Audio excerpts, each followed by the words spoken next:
Hello, YouTube. Happy Saturday. It's your boy GZTV back with another video, and we are here to talk about the fourth episode of Season 3 of Ozark. We're talking about some blood money here, huh? That's more like it. We're definitely picking up. The show's definitely intensifying, which is what it's really supposed to be doing here, so we're kind of nearing the mid-season finale. That's what I'll be watching today. After a couple frustrating episodes, Ozark returns to near prime form with an excellent, tense episode that allows some of the supporting cast, other than Julia Garner, a chance to shine. Julia Garner's not the main character, but it's been fucking seeming like it this season. She's gotten all the good storylines, all the good opportunities, and now we get a couple more characters kind of getting involved and thrown into the mix. So, there's like hair in my face, sorry. We can talk about that. Obviously we'll have this video, and then I'm going to be posting a park video. I played park yesterday, recorded. It didn't go well, but I'll just prove how garbage 2K players are to you guys, so that's a nice little informational video. So, consequently, we get a series best performance from Jordana Spiro, and great work from Charlie Tyen, Harris Yulin, and Jason Butler-Harner. There are times when Ozark kind of feels like the Jason Bateman show with special guest Laura Linney. Not this week. I feel like a lot of other characters really did their part and really made this a good episode. And yeah, there's a lot of drama, there's a lot of shit going down, and I feel like there's some pretty high stakes now. It didn't seem like that before, but now, oh boy. Better hold on. However, this episode was ultimately about Jason Bateman's Marty Byrde, and that it details how Agent Petty got from watching Dragnet in his hotel room to enacting a search warrant on Byrde's house. It's crazy, man. The end of the episode, a fucking search warrant. The FBI is finally charging the Byrde's house, finally taking action. They're finally getting a crack in the case. They're finally finding some rifts here, finding some opportunities to catch Marty Byrde in his money laundering actions. Obviously, his connection with the drug cartel, so he could be connected with the drug trafficking and all this sort of trafficking. It also served as a prime example of one of Marty's biggest character flaws, his failure to realize the importance of keeping the people who can get you in trouble happy. You can't just throw people off to the side that know what you do, have connections.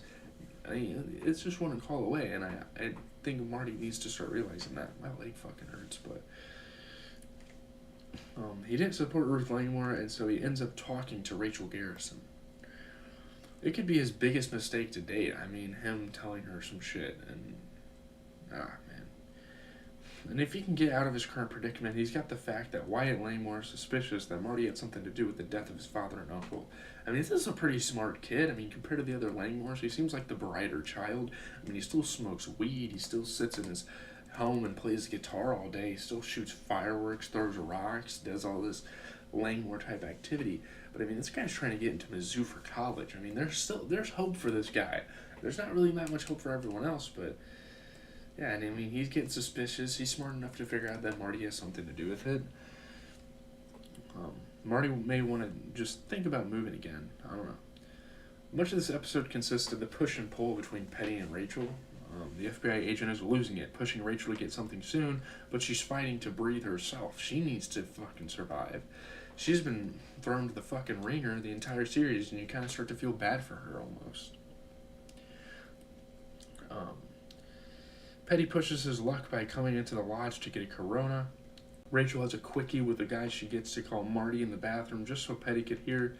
And we do mean quickie. Rehab doesn't end before he does. Yeah. It's funny. She's kind of mocking him at this point. She kind of just throws this whole operation off and doesn't give a fuck, even though Petty is super he's super passionate about this case. He's been chasing Marty Byrde around, following him for years, looking at him and Liddell's business. Yeah. After Rachel fingers Petty as someone that Marty should worry about more than her, the craziest agent in the South drags her into the woods and points a gun in her face. This guy is not playing the fuck around. And obviously he has a lot of corrupt parts of his job that he's pulling off, and he should probably be fired up to this point.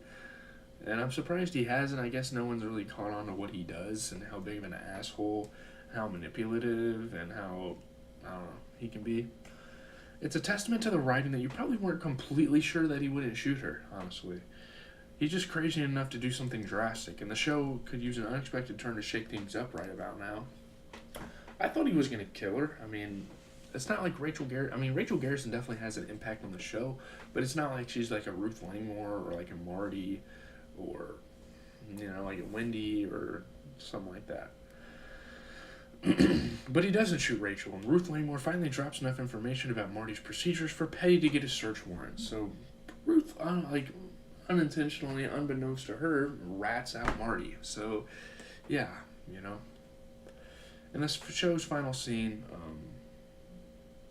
FBI agents. FBI agents storm their way into the Bird's house, gathering the family into the living room and seeing them on the floor. It's going to be so interesting to see how the next episode starts. And right after this video, I'm probably going to watch a little bit of it before I go to lunch. But, yeah. And a meeting that's taken 14 episodes to happen finally does, as Petty says good morning to his white whale. Failing to support Ruth Langmore isn't the only mistake made by a Bird this episode. Perhaps not really knowing how obsessed Wyatt is becoming with the death of his father, Charlotte Bird reveals that she was at the Blue Cat the night that Wyatt's dad and uncle were electrocuted on the boat. So she pretty much snitches out her father as well here. And so is Marty, she says. So Wyatt is understandably suspicious, confronting Marty about it, and Marty's like, why the fuck would you tell him that? His response is typically naive, ordering Charlotte to stop seeing him. Marty Bird is very bad at people management. His wife, his kids, his employees.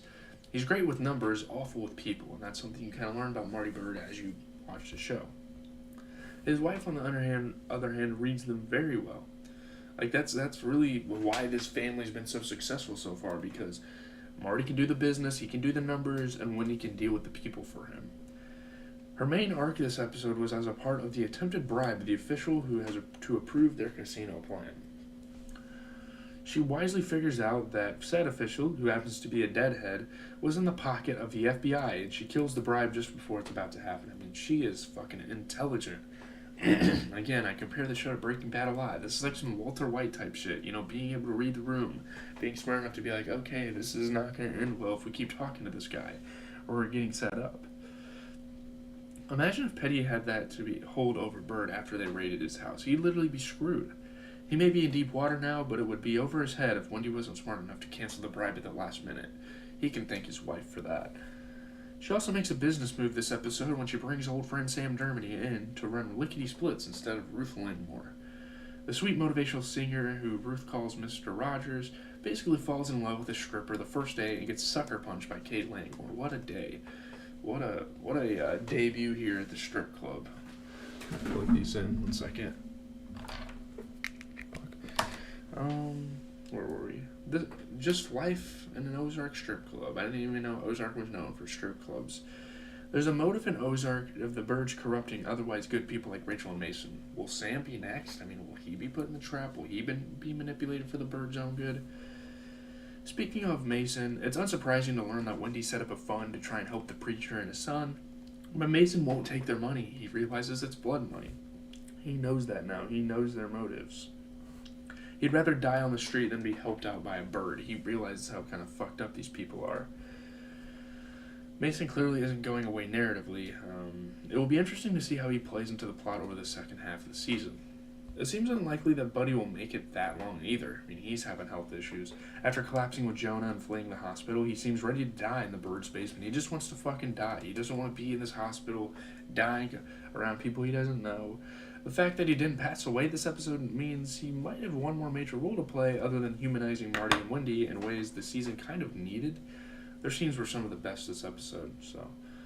There are a lot of people orbiting Marty Bird right now, including a suspicious Wyatt, angry Mason, sociopathic Snells, skeptical Mexicans, dying Buddy, and powerful Charlie.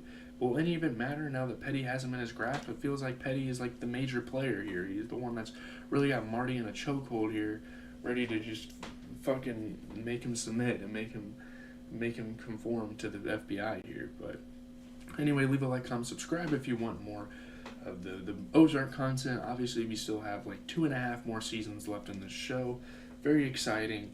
Really good show here, man. I'm choosing right, I think, on a lot of my shows. So that's some pretty good stuff. We're going to get into our... Later, I'm going to be posting a park video. I got to watch Ozark, got to listen to music, got to prep for videos tomorrow.